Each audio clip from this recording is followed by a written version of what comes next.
Hi, everybody. Welcome to episode number 22 of Valiant Effort. My name is Josh. I'm Nick, and I really hate Josh right now because we're having a civil war. A sect civil war. Ow! Ah! Ah! Ah! Ah! Wham! Oh. Bam! Thanks. Ma'am! Ah. Hey, Nick, what are you eating? I am eating my justice fuel. Brar! Got my candy bar and my black tea here, ready to go. You got a little justice fuel on the corner of your mouth there.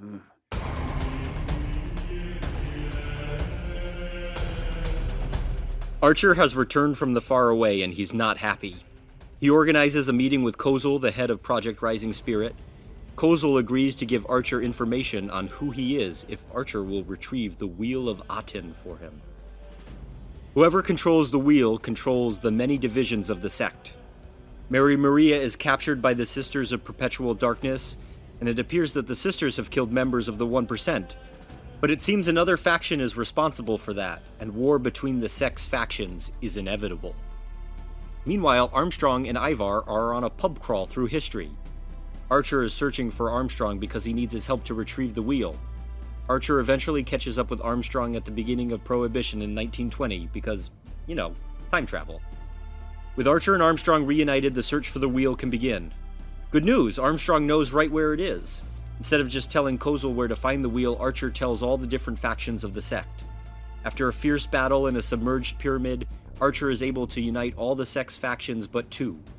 Mary Maria and the Sisters of Perpetual Darkness steal Archer's time map, and Project Rising Spirit is about to send their number one asset out to destroy Archer. Bloodshot is coming. So at the beginning of this story, there was a previously in section where it told you what's happened in the story before, and it said that there will be a quiz, and there was no quiz, so let's quiz you right now. So there really is a quiz. I'm going to make the quiz happen right now. So you're making the box in there not lie. That's right. So, who was Archer's first lover? Archer's first lover... First love. I'm sorry. First Mary love. Maria. Mary Maria. What do Armstrong and Mary Maria make? What do Archer and... What do Armstrong and Mary Maria make? Oh, Armstrong and Mary Maria make. What do they make? They make, it wasn't whoopee, was it? No, but it ends with that sound. I can't remember what they said. They make sloppy. Sloppy, that's it. How long has the sect been trying to kill Armstrong? 10,000 years. All right. That's enough. That's 100%. No, 100%. Well, whoopee, sloppy. That's close enough. I give you an A for paying attention to what's happened before. Plus, you've only read the stories once, and I have the benefit of having read the stories many times. So often you surprise me when you remember things that have happened. Because it means I'm actually paying attention. It means that you're paying attention, but also sometimes I don't remember things the first time. Well, there's a lot of information overload, so that there are a lot of things that I probably do not remember that I should. So here's something that I wonder if you remember. Do you recognize the artist for this story? No. So the art is by Kari Evans, and you've seen Kari Evans' artwork on Harbinger. He did the first volume and the third volume of Harbinger. So now it's kind of neat to see him and doing a different book. Okay. I mean, I noticed that the art style changed every now and then. Yep. It was one artist all the way through. Oh, really? Yeah. Because there was one time when it looked like Armstrong changed appearances to me. I see. I can't really point out to you exactly where it was, but Armstrong this entire time looked fatter than usual. Let me take that back. Chris Cross helped a little bit with the art, and I'm not really sure where. That's the most amazing name ever. Yeah. Chris Cross to make you jump! Were they the guys who wore their clothes backwards? Yes. I think one of them just died recently. I think a few years ago. That's not recently. A few years is not recently. Well, I think last year. But same writer, Fred Van Lente. So that's. I swear that chewing sound is gonna. Okay, so they just went. I was really confused during book 1. Okay, let me answer your questions. Help you be unconfused. All right. All of book 1 was basically how the sect was born.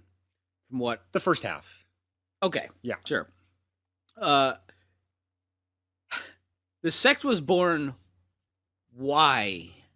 It didn't really seem to. That answer was not clear to me. So, so this guy right here, the Pharaoh, Akhenaten. Right. He was in this version of history. He's too powerful, and he doesn't particularly like the religious groups that are forming in Egypt because it prevents him from having as much power as he wants. He wants more power. And so when priests get power, he kind of doesn't like that. But the priests band together and they conspire for his murder. But they can't say that they did it, so they got to pin it on somebody. So they go, oh, well, let's pin it on the poet, Armhotep. Yep. Because he knows too much anyway, so let's kill two birds with one stone. But they picked an immortal to kill. By the way, when this pharaoh dies, do you know who becomes pharaoh? Is it Tutankhamun? Yeah. Did you know that off the top of your head? I did, actually. That's really impressive, because I looked that up. Your retention is driving me crazy. Well, I guess that's what I was confused about, is why the priests decided to kill Akhenaten. What was the point of it? And why they wanted to go after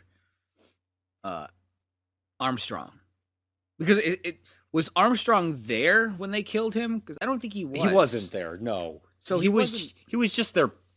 He was just buddies with the pharaoh, sort of. Oh, that's right, because they wanted to because the pharaoh took the writings that Armstrong had about the Wheel of Aten, and he revered Armhotep, and I guess that's why they wanted to kind of pin it on him, because he was the last person to know anything about. Right, he knew too much. Right, so yeah, absolutely. Okay, so then the four of these priests become the four original members of the sect.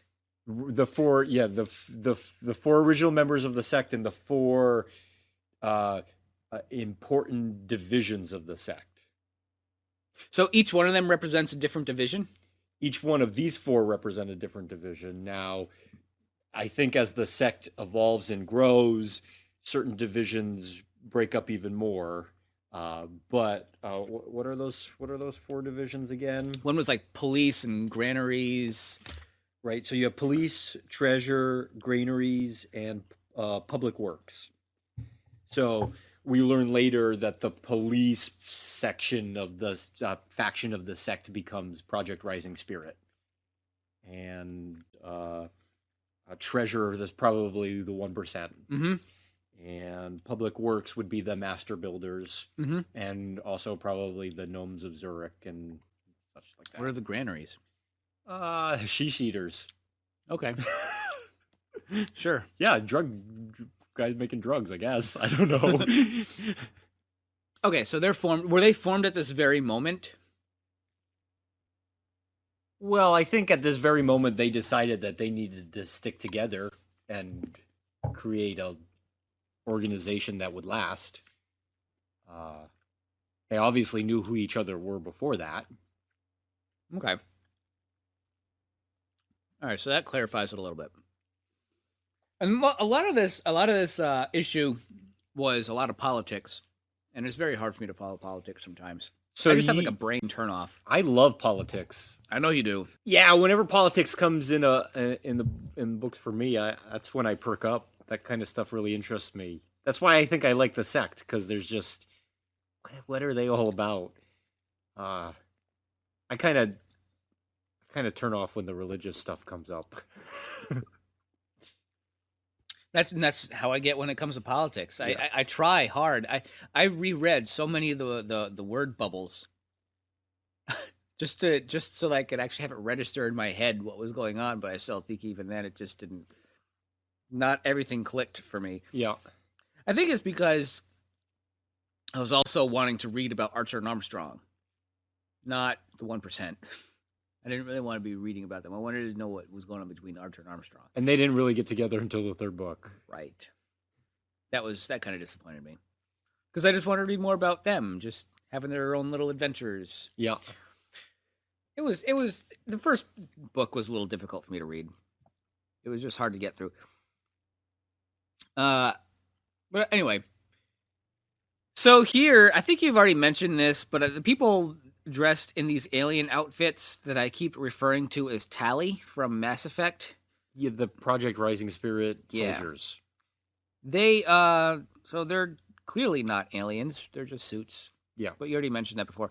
This page also, by the way, of the different sect versions. Yeah. There are a few of them with X's through them.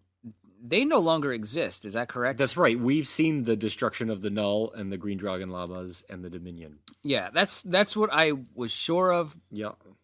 But I wasn't really positive because, again, it's politics and it's hard for me to follow. Yeah. So but we get some nice confirmation that the Vine are members of the sect. And that Project Rising Spirit is definitely a member. We've kind of gotten hints that they've been members, but now it's definitely confirmed. And we get a few newcomers, it looks like, on here. The Gnomes of Zurich. The Gnomes of Zurich, which that panel is really funny. You just see the tops of their heads. Is racist. As we hear later. Have we heard of the Church of Retrology? Not yet, but that's a big thing. That's going to happen later. Yeah, that's interesting. And then because we don't see them in this, so that's a nice seed that he's planted. And the Hashish Eaters, those are new. They were mentioned very briefly, but now we get to see more of them. Yep. I thought they were Russian at first because of the sickle. Oh, okay, yeah. And then the Black Bloc, which is that question mark, pretty much sums it up for me. What the hell is a Black Bloc, and what is going on with these things? They have emoticons on their head. Yeah, which is hilarious. It is hilarious. I love their emoticons, especially when they're dead. I want to know how they change. Like, how do I do too. How does the emoticon change? I was thinking the same. Like, does it look digital? Does it kind of like fade in and out? Yeah, is it a screen or is it like those light signs that you see outside of businesses? But that's the exact thought that I had too. Is how do they change? I really liked in the first book, Archer's War Journal. He's really mad. He's really pissed because he's really upset with Armstrong for making sloppy. Yes, and he's also, in many ways, he's still kind of a kid. He's still kind of not very mature about stuff. And so he's writing a diary to get his feelings out. But he's writing a diary in, like, the Batman Rorschach voice. Yeah. The Knight friended me on Facebook.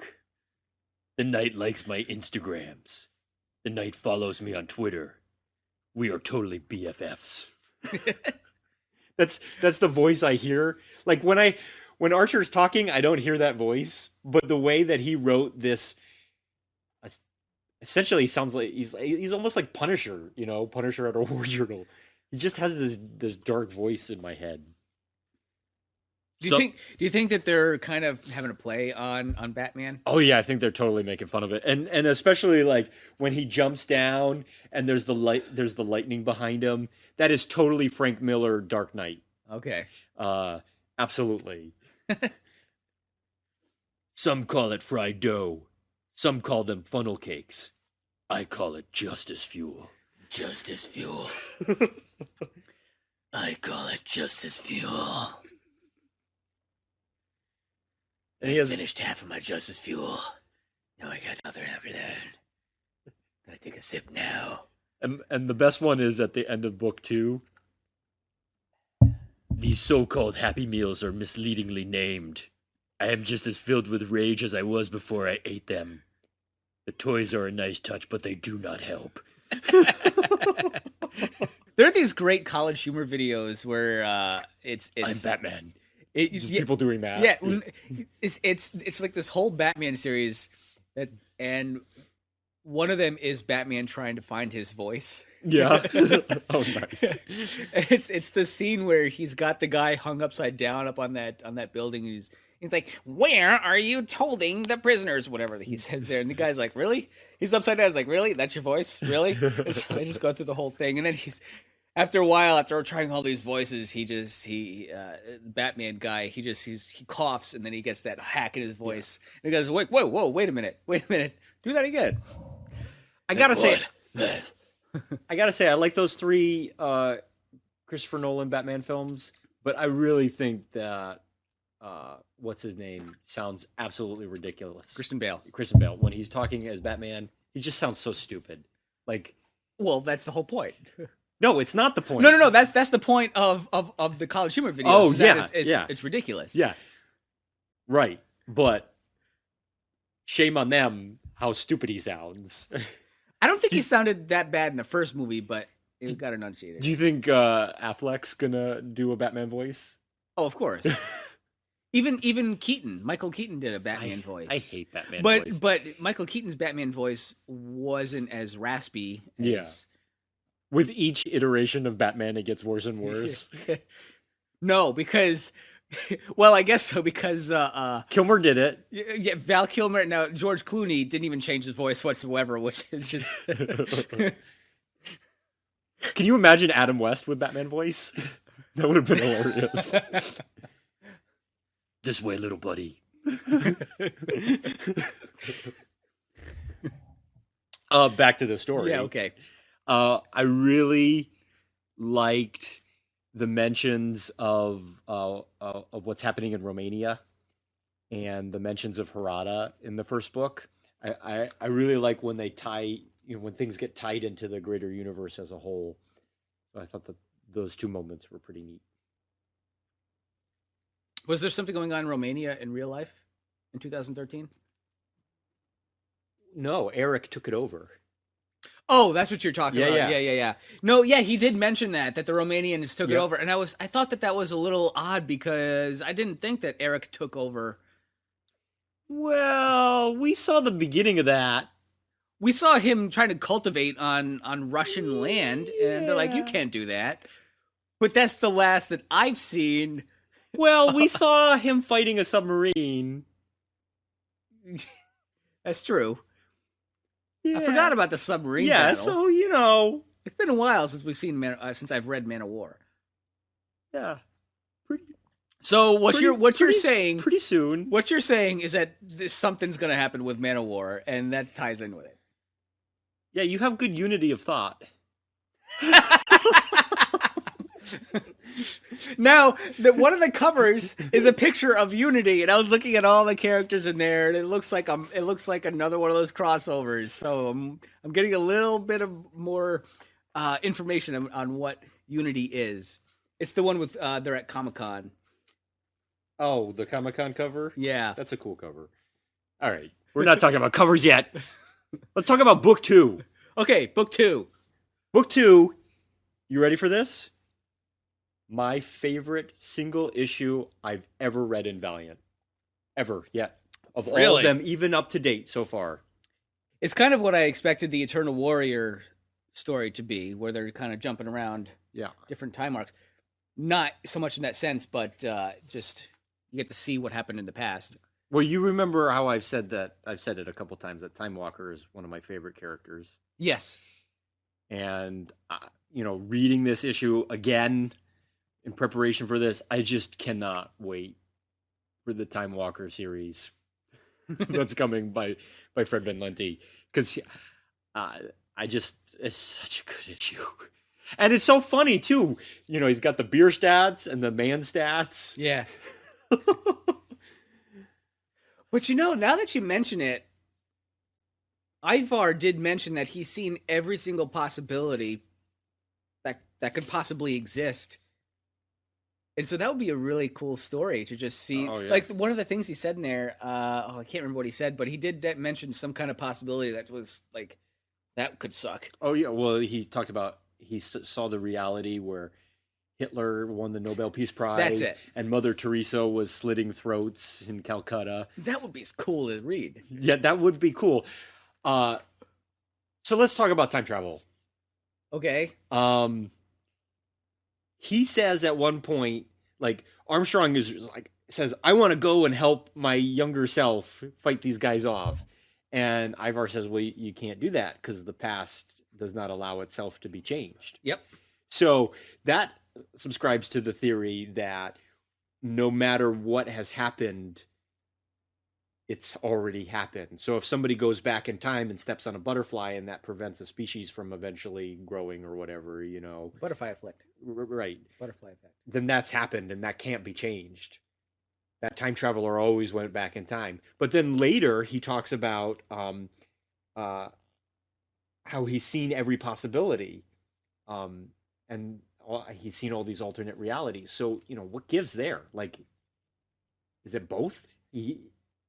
Is time fixed or is time not fixed? Could Armstrong have jumped down there and helped his former self and then thus created a new reality that they're all living in? Well, I think Armstrong did help himself because he dropped that cup and it hit that guy in the head. But that always happened. It had to have always happened. It happened. Yeah. That means that they always time traveled and he did influence the past. Right. But he didn't at the same time. That's a whole paradox. That's time. When you start playing around with time travel, you're bound to get in with these questions. But are you talking about maybe like real life time travel? No. Okay. I certainly understand the theory of alternate realities and that we all make decisions and there are an infinite number of universes where we've made infinite number of decisions that are different and an infinite number of possibilities that have happened. I totally get that. And like the new Star Trek films, when they go back in time and change the past, now the past has changed and now we're in a new Star Trek reality, which some people think suck, but most people think is good. But some people think sucks. As you point to yourself? I did point to myself. Not a fan.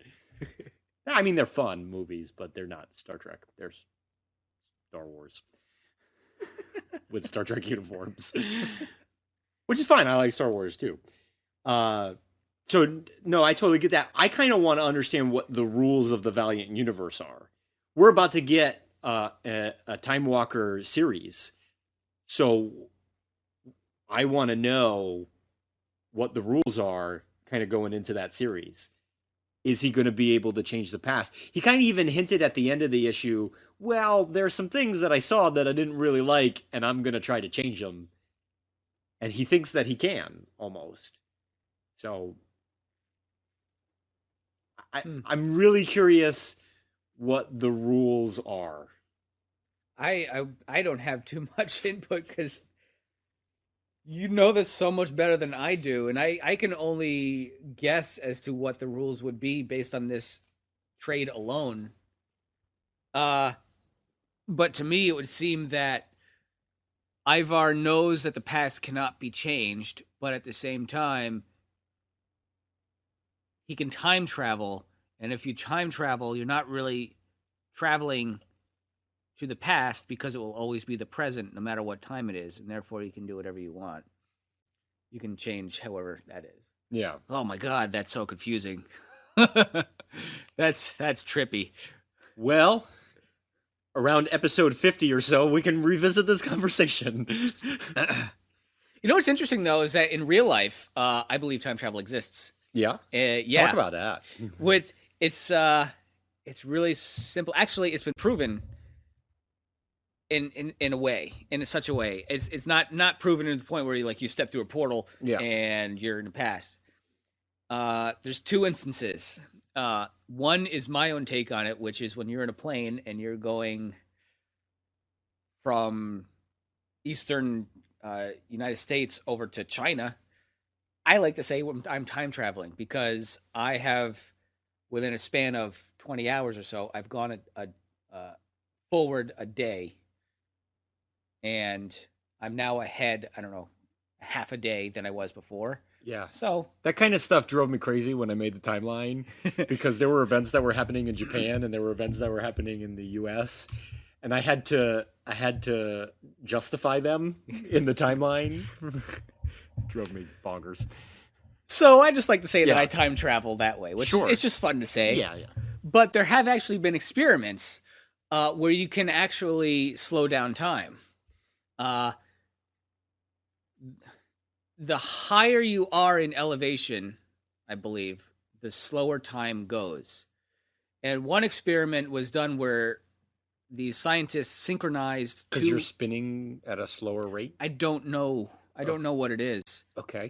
Personally, because I'm not really I'm not that. Does that mean that astronauts were outside of time? No. Okay. No, it does not mean that they're so they were, they were aging slower than us on Earth.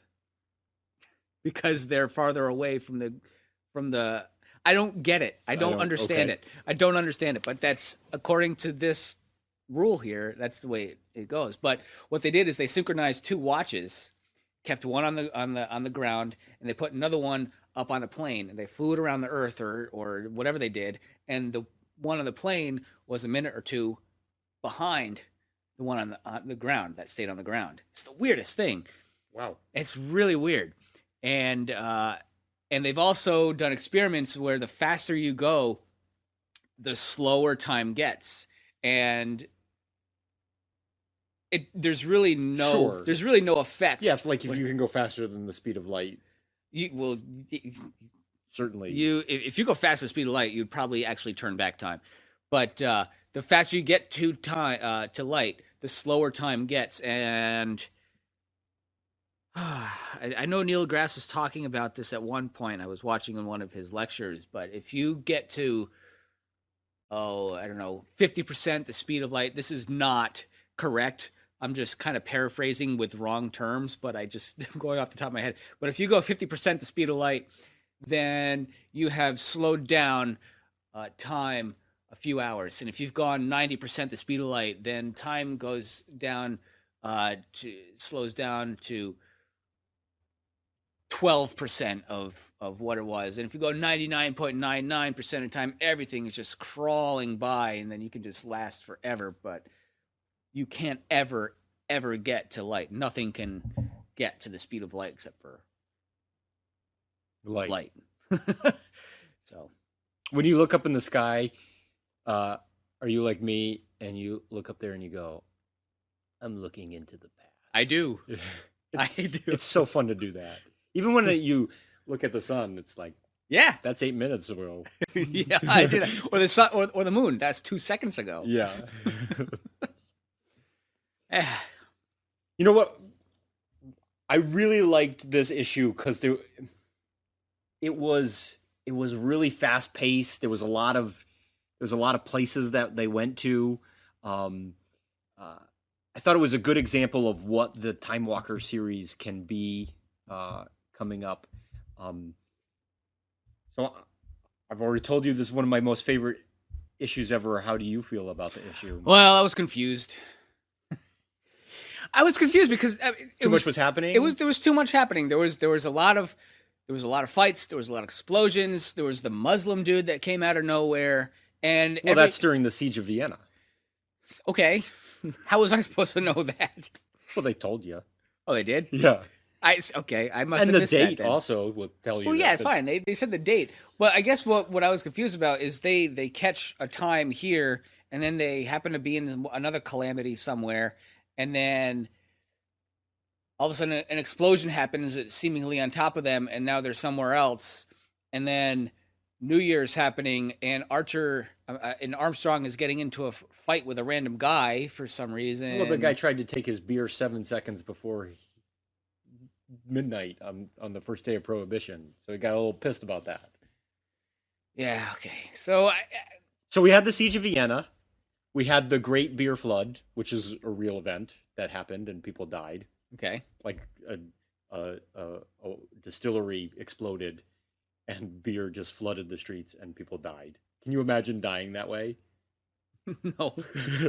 And then we had the beginning of Prohibition.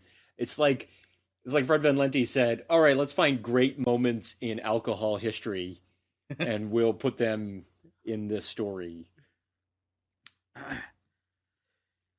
Did you like the stats? The stats were funny. I didn't really get them. I don't know why they were doing that. I know that they were just trying to say that he was getting drunker and drunker. Yeah.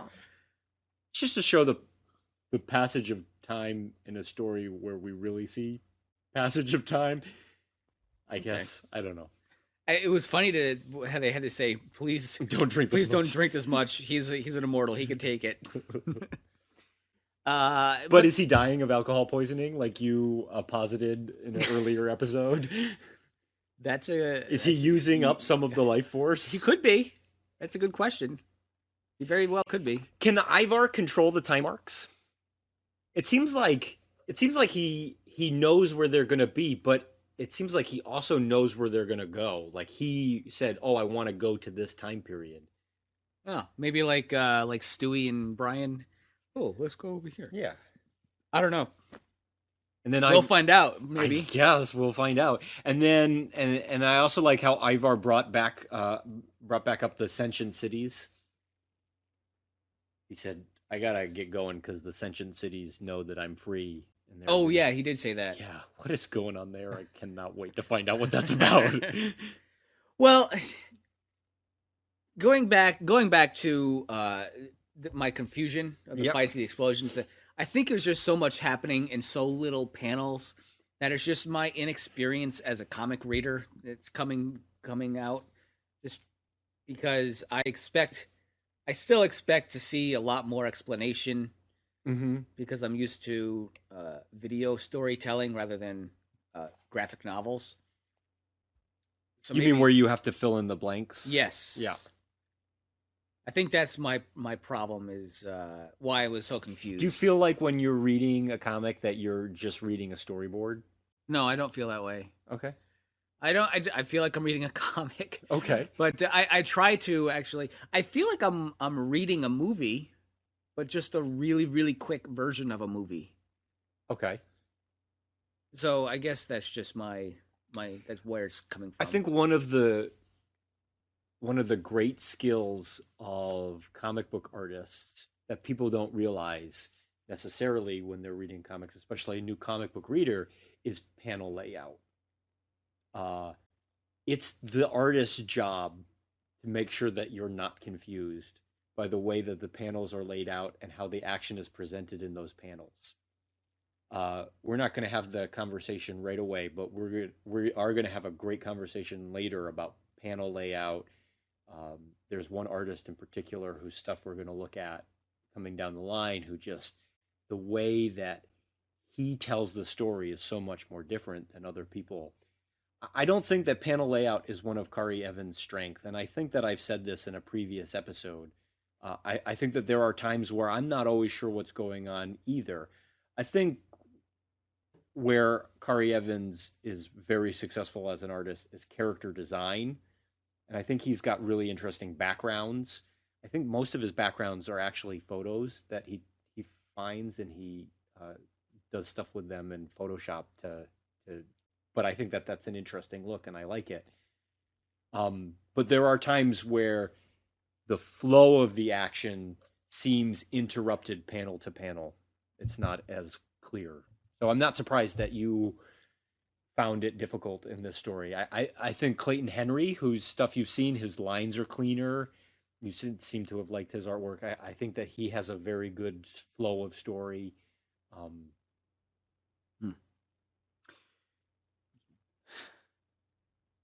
So that's why that was one of my pending questions about being a new comic reader.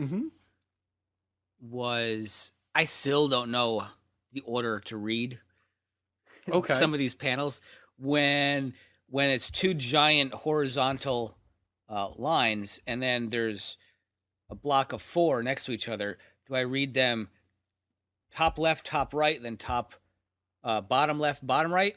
Or do I read top left, top right, bottom right? I still have trouble figuring that out. The second, yeah. So when you have a block of 4 and the first panel is broken up into 2 individual panels, is that what you're describing? Yeah. You would read what you said: top left, middle left, top right, bottom left, bottom right. Oh my God.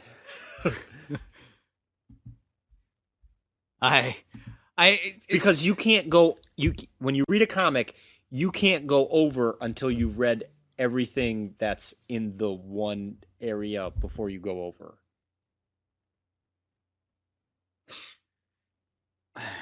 So you don't go top middle, because that flow, that's not a natural flow. Okay, because I want to read left to right, top to bottom. So I tend to do top left,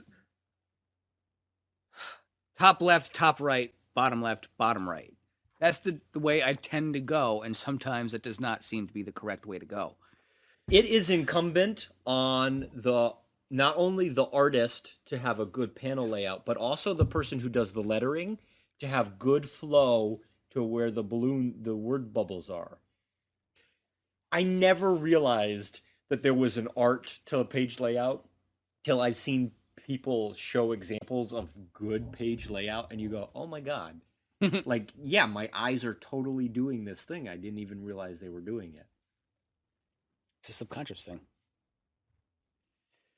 Other thing in book 2, I noticed what appears to be a contradiction of time. They say that the sect has been trying to hunt and kill Armstrong for 10,000 years, but wasn't the first time they tried to kill him was right after Akhenaten died? Mm-hmm. That was in 1300 BC. Yep. So it's only been 3,300 years since then. That's 6,700 years shy of 10,000 years. Well, I think Armstrong probably said that it's been 10,000 years. It was. I thought it was in a box. It was in a box. It was a narration box. You're right. Boo. And they said it a few times. So I don't know who to believe. I don't know. I would believe the narrative. We are actually seeing that in those panels. I wouldn't necessarily believe the one box that said 10,000. So I think that they were quoting Armstrong, and Armstrong's an exaggerator. Okay, I can buy that. Okay, I'll buy that. All right.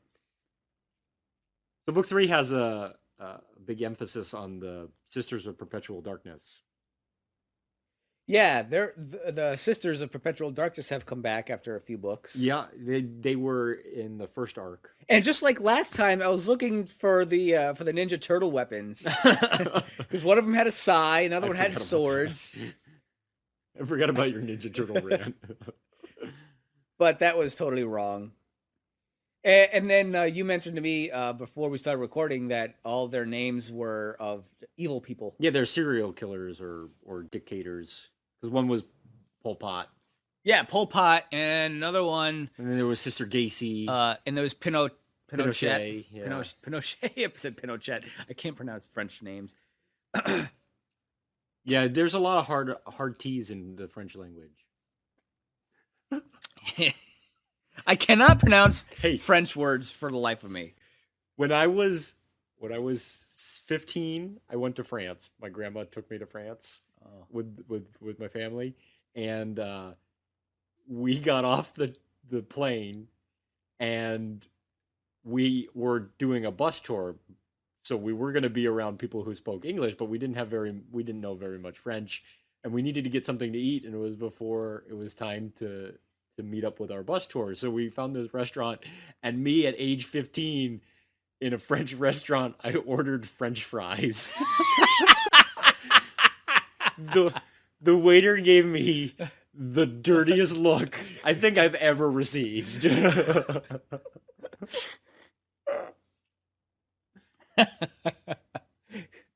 Do you mean chips? Is that what he said? Probably. I don't know. The sisters, they're worshiping all of these male serial killers and dictators and stuff.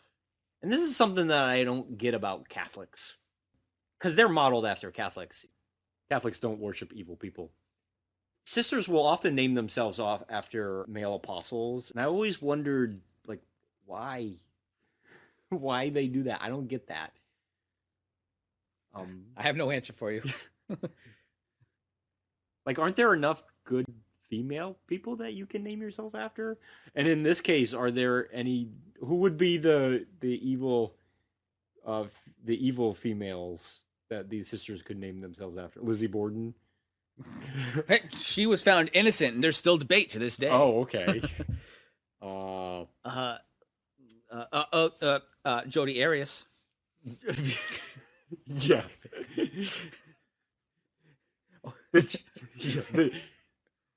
The chick from Italy.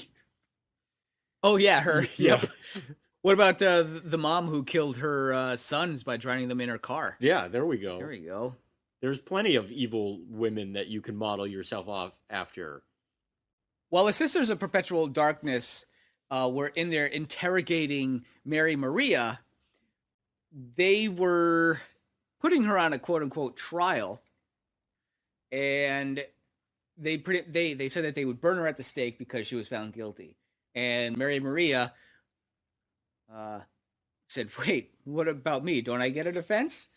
And this really resembled or reminded me of Joan of Arc, because this is what happened to Joan of Arc. Certainly. In, I think, the 1500s.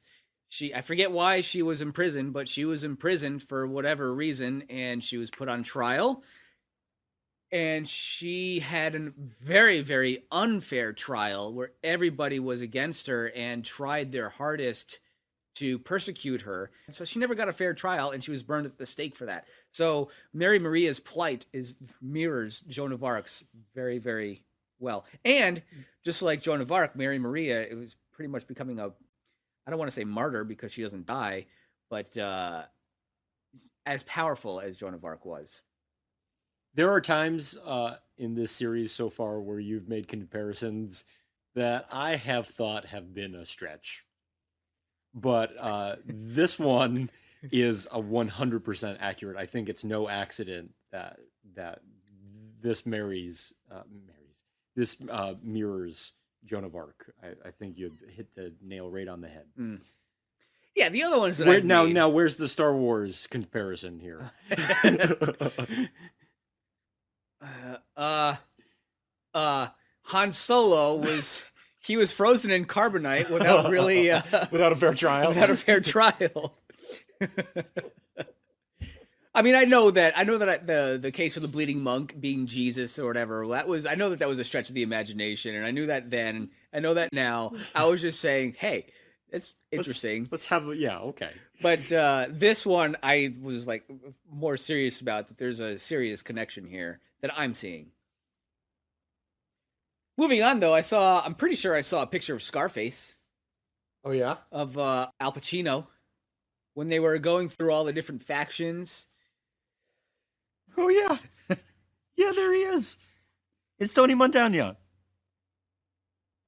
Say hello to my little friend. They mentioned him during the drug cartels. Yeah, and that's Al Pacino. That's hilarious.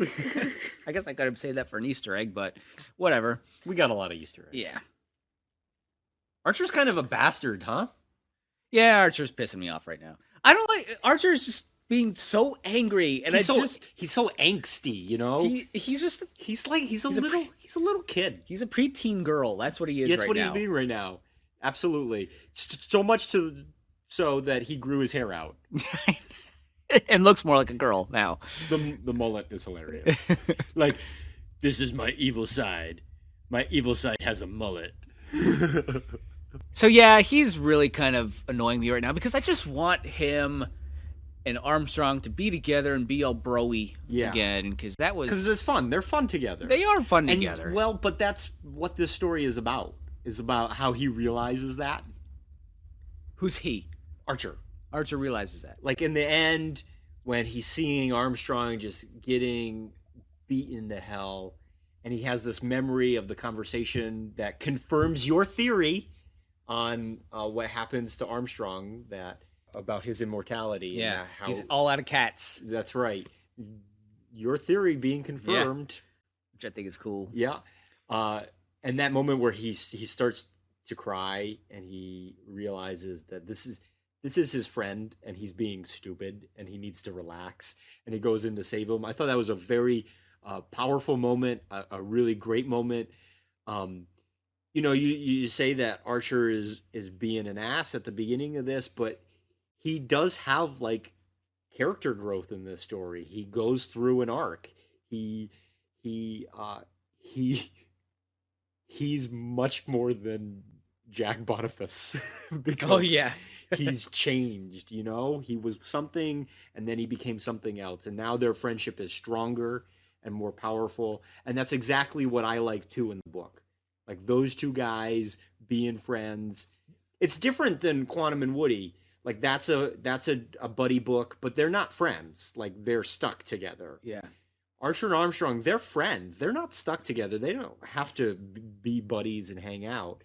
They just get along, even though they're opposites. Just like Quantum and Woody are opposites. Even though these guys are opposites, they're still friends. And I really think that that's the overall point of this story, is what does friendship mean? And I'm just glad that I'm reading this book with my friend. Anyway, moving on. It was really cool to see the beginning of how Archer kind of becomes John Connor from the Terminator, and he's starting to get all the sects together. Yeah. And now I'm starting to see how he's gonna get his Archie followers. I think 2,000 years into the future. Yeah. This seems to be the catalyst that starts it all. Well, in order to have a following, you have to have that start somewhere. Somebody's got to listen to you at some point, and he's got a flock going. Yeah, and I thought it flowed pretty well. I mean, he saved all their lives, and they don't really like being part of the sect either, because what happens when they kill he who shall not be named? They die.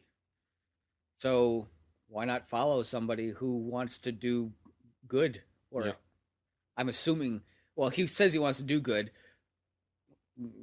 Jury's out whether it will actually be good or not. But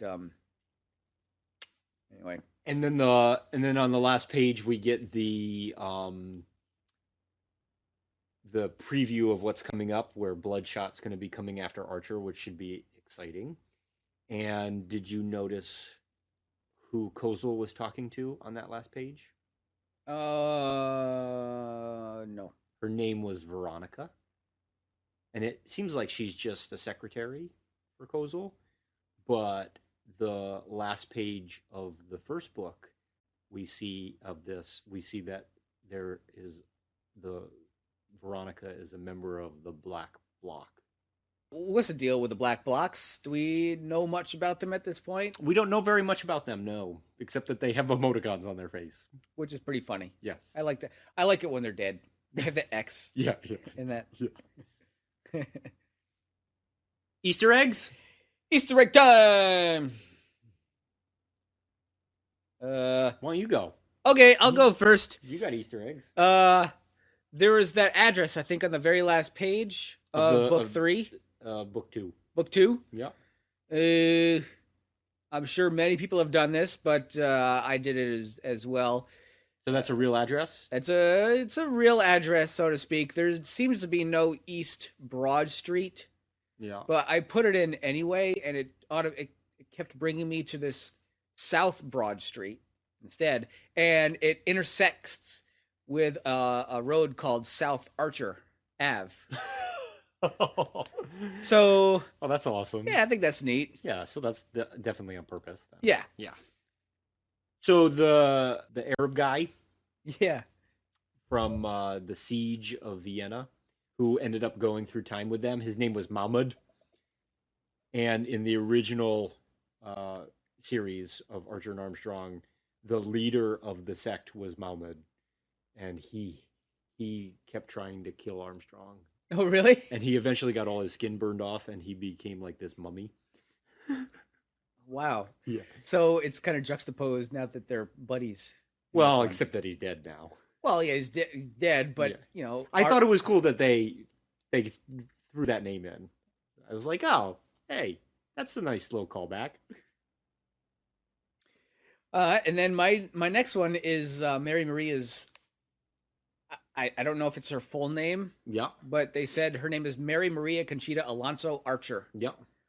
Is that her full name? Are you going to say that that's her full name, or is that something? Yeah, I'm going to say that's her full name. So Maria Conchita Alonso is an actress in 2 movies that I loved as a kid, and those movies are Predator 2 and The Running Man. She was the lead female character in both of those. Predator 2. Yeah. I can't do it. That was not it. I know it's not.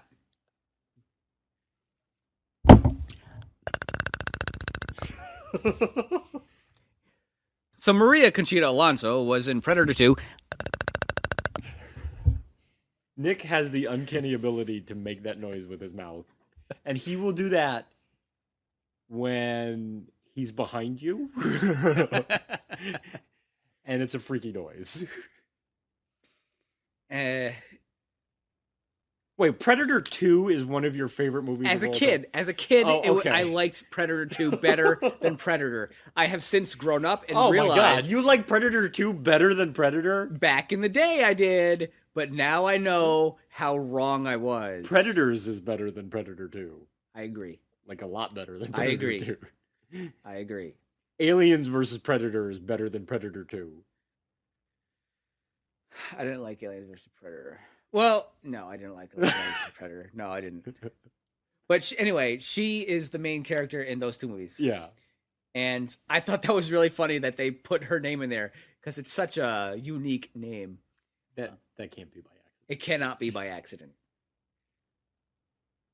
So, do you remember the 3 stained glass windows we had in the Sisters of Perpetual Darkness? We had Dahmer, Manson, and Gull.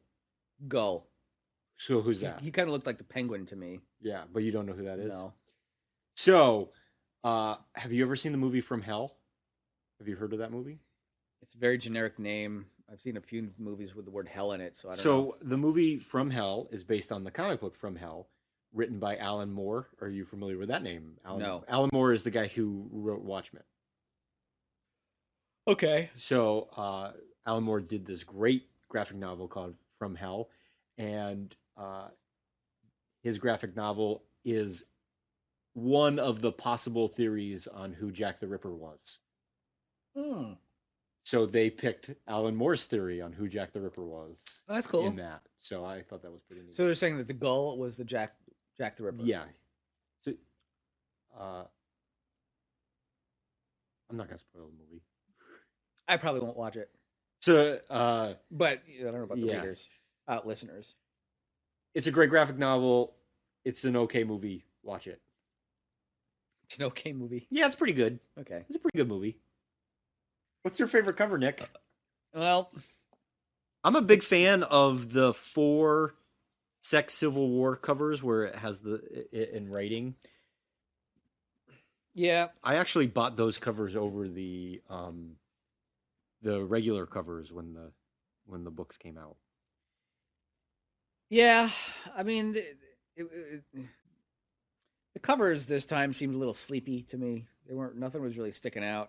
Even the 8-bit one, I couldn't really pinpoint which game that was. Street Fighter. Yeah, it didn't look like Street Fighter. I guess it is Street Fighter, but it didn't really look like Street Fighter to me, but I don't know. Okay. But I was going to go for what you said, which is the Sect Civil War. The set of 4? The set of 4 of those, yeah. Yeah. Because nothing was really speaking to me in these. I like the New York Comic Con cover, but that's because I went to that New York Comic Con and got it. There's some cool... Did you see them? I did not see them. You didn't see Archer Armstrong walking there? Are you in the back? the background No, there? I'm not there. There are some cool Easter eggs on the cover. You want to know some of those? Yeah, I saw So- Unity first of all. I don't know what that means. Yeah, that's a liar. And I'm assuming that they drew themselves somewhere. So yeah, the guy all the way to the left here is Clayton Henry. He's the one who drew this cover, and you've seen Clayton Henry's artwork. Yeah. This guy right here with the Manchester United shirt, that's David Barron, who's the colorist. Oh. If you put this through an opposite color lens, you take this picture and you reverse the colors. Okay. This lady right here is Poison Ivy, green with red hair. Yeah. And this guy in the background is Solar Man of the Atom. I don't know who that is. Well, some of our listeners are going to know who Okay. that is. Yep. And then you also have some of the books that were available. There's the Eternal Warrior. Unity. Here's the Harbinger hardcover. Here's the Exo Man of War book. I'm not really sure what that says right there. I can't really make Next that is Unity. So I think that this is actually my favorite cover because I have a memory associated with it. When I bought it, I actually went to this New York Comic Con, so it was kind of cool. Did you like it?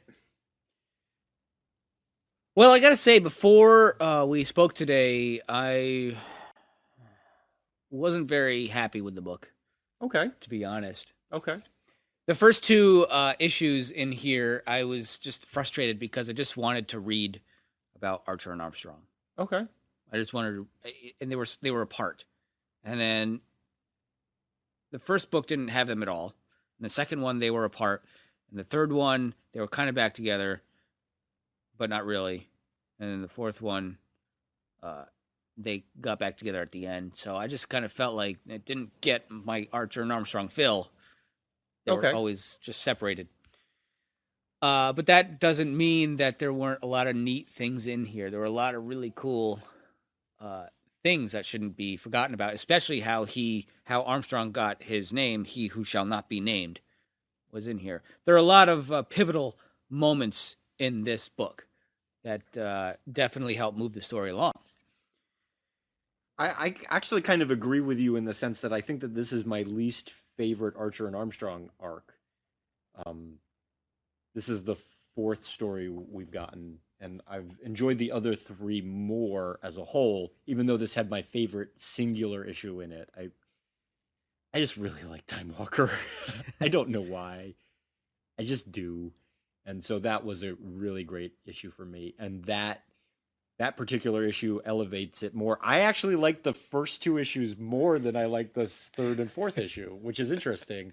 I thought the third and fourth issue were kind of just generic stories. They were, just at that point I was like, let's just get them being friends again. Yeah. Whereas the first two, I felt like I was getting some backstory to the characters and such. So, isn't that interesting how that worked out? I see the talent that Kari Evans has. I think that there are times where I look at his artwork and I think, oh my gosh, that is absolutely amazing. And he is the nicest guy in the world. I met him and he did a sketch cover for me, and he was very gracious. But sometimes I don't dig his artwork. And I think that I might have liked this story even more if it was done in the Clayton Henry, Perry Perez style that the other three arcs have been in, with the cleaner lines. So, You want to see what we're doing next? I'm going to say X-Men and War or Quantum and Woody. Hey, Quantum and Woody. And it looks like the old Batman. Not really. It's a Dodge Charger he's driving. Oh man, those things are coming back. And he's totally naked. No, I didn't even notice that. So this one might be fun, hopefully. You say that with some trepidation in your voice. Well, I turned to a page, and he had like a Santa hat on, and then there was a girl in a bikini, so I kind of... You got distracted. I got distracted. Okay. Well, the next episode will be Quantum and Woody Volume 2, Insecurity, which is a hilarious pun. You can follow us on Twitter at VE Podcast. You can email us. VEpodcast at gmail.com. And our website is vepodcast.wordpress.com. Hey, what's going to happen in episode number 25? We are going to announce the winner of the Gold Books. So if you want to be entered in our Gold Book competition, all you have to do is go to iTunes and leave us a review. It doesn't matter what country you live in. I'll find out where your reviews are from, and we really would appreciate it if you would please leave us a review. It really means a lot to us, and it helps people find our podcast. Well, I think it's time to wrap up this podcast. I'm getting hungry anyway, and I need some justice fuel.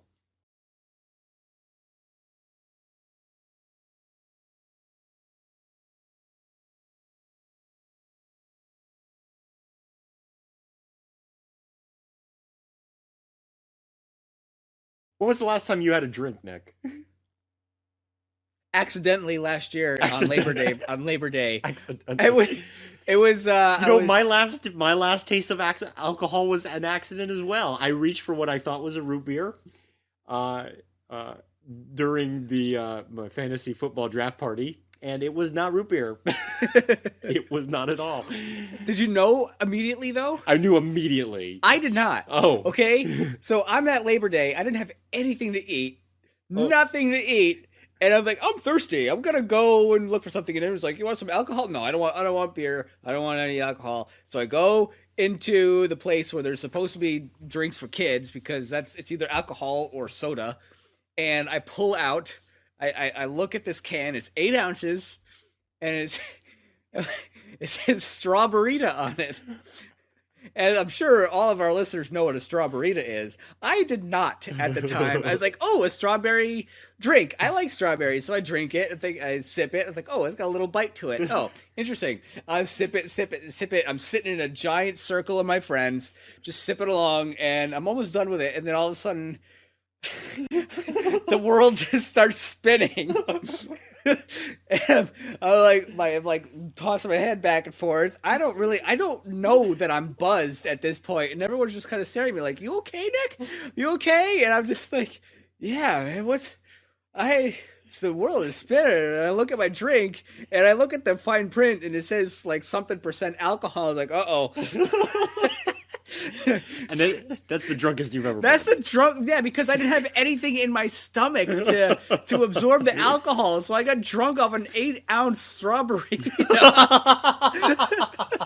So I'm going around. At least I've had more to drink before I got drunk. I'm walking around the house now, trying to find some bread to eat to absorb the alcohol, and I can't walk straight. And everyone's like, "How you doing, buddy?" I'm like, I'm all right, just trying to find some bread. So I find a big pile of bread, and I just grab it, and I walk down to the seat, and I just start munching on that. And oh my God, it was the most amazing. It was so funny. And all my friends that day have not really let me forget that day.